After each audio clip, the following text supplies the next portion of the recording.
Reka dusubire tubaramutse nshuti namwe bakunze ibi biganiro tubashikiriza kuri Nkerebutsi TV.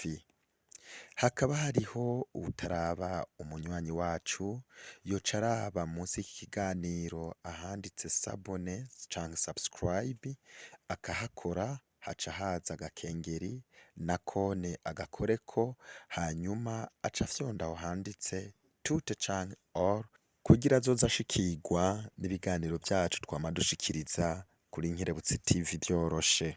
Imana rugira vyose nitugirira ikigongwe maze niyamara kuturekura ibicumuro vyacu by'ubuzima budahera.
N'umunezero mwinshi na kanyamuneza kadasanzwe muri paruwasi Mabayi, paruwasi yitiriwe Umweranda Mariya Mediatrice, aho kuri iri genekerezo rya 20 mu Kakaro umwaka w'2024 muri paruwasi Mabayi iherereye muri diocese ya Bubanza ahabereye ibirori bidasanzwe, ibirori by'imboneka rimwe basanzwe bita imisa y'umukwanguro, ni kuvuga inkuka y'imisa ya mbere umusaseredoti canke umupatiri asomera muri paruwasi asanzwe avukamwo akironka ubusaseredoti. Nk'uko twavyiyumviye ngo ivyo babikora mu buryo bwo gushimira Imana kuri iyo ngabire y'ubusaseredoti iba yabaronkeje.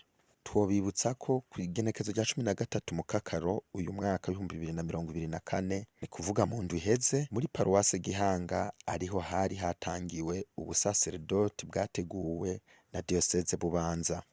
Paruwasi Mabayi rero ikaba yagabanye abasaseredoti babiri bose hamwe n'umudiyakoni umwe. Uyu munsi rero abakristu isinzi, abasaseredoti benshi cane n'abandi bihebeye Imana batari bake kandi bava mu mihingo itandukanye y'igihugu cacu c'u Burundi basidukanye n'iyonka baje gushigikira abo basaseredoti babiri bateguriye hamwe iyo nkuka y'imisa. Inkuka y'imisi irangiye baciye baja kwiginanira hamwe n'abatumire. Twobamenyesha ko ivyo birori vyari vyatewe iteka n'abubahwa batandukanye basanzwe bari mu nzego z'igihugu. Aha twovuga nk'umushikiranganje mu vyajejwe harimo itumatumanako ry'amakuru, umuyobozi mwishikira mu biro kwa buramatari w'intara ya Cibitoke n'abandi bubahwa benshi cane. Reka tubashimire cane mwebwe mwese mwadukurikiranye, ahasigaye naho mu bindi biganiro vyacu vyo hanyuma.